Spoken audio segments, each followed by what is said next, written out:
বন্ধুরা চলে এসেছি রাত্রিবেলা, আর এই যে ভাত বসিয়েছি, ভাত ফুটছে।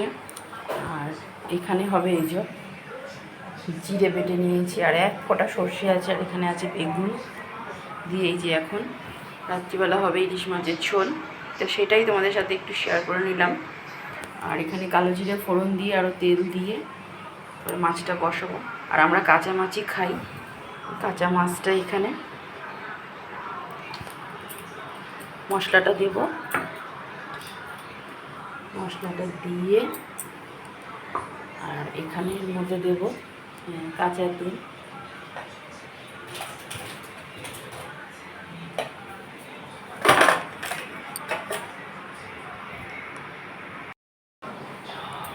আর এই যে হলুদ দিয়ে দিয়েছি, আর উপর দিয়ে দেবো হচ্ছে কাঁচা তেল দিয়ে ভালো করে এটাকে মাখাবো। মাখিয়ে কালো জিরে ফোড়ন দিয়ে বসিয়ে দেবো। বন্ধুরা বেগুনটাকে ভেজে নিয়েছি তেলে, এখন বেগুনটাকে তুলবো।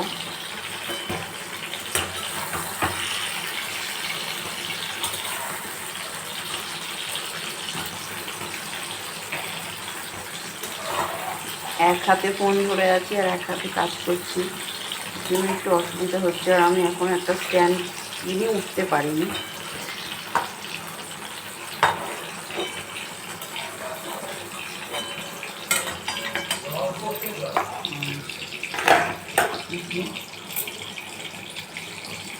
কালো জিরে,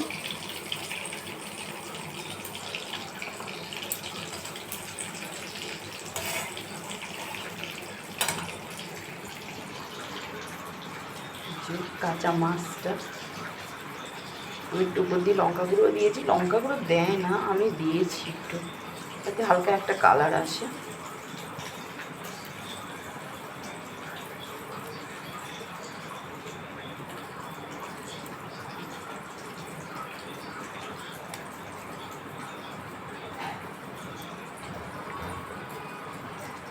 চলো বন্ধুরা মাছটা দিয়ে দিই।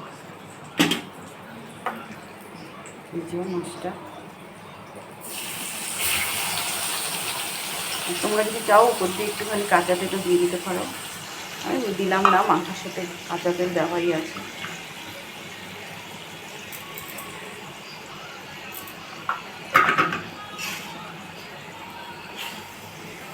মাছটাকে ভালো করে সাজিয়ে নিই।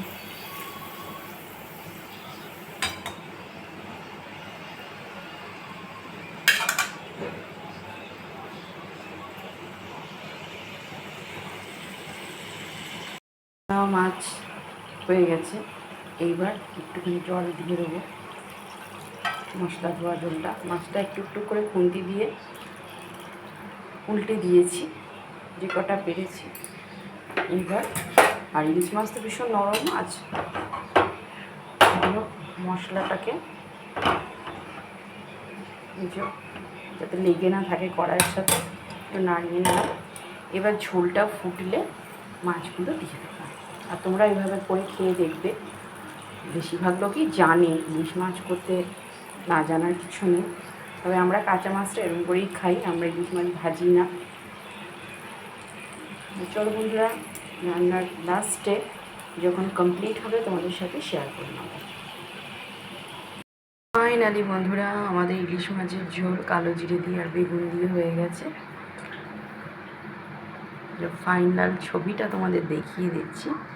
তো চলো বন্ধুরা, এখন বাজে প্রায় 10:45। খাওয়া দাওয়া করে নিই। আর কালকে তো সোমবার, কালকে পরশু দিন দুদিন আমি নিরামিষ খাই। সোমবার দিন খাই না, কিন্তু শ্রাবণ মাস বলে খাচ্ছি। তো চলো বন্ধুরা, টাটা, গুড নাইট। তোমরা সকলে ভালো থেকো, সুস্থ থেকো। আর কালকে তোমাদের সাথে দেখা হচ্ছে।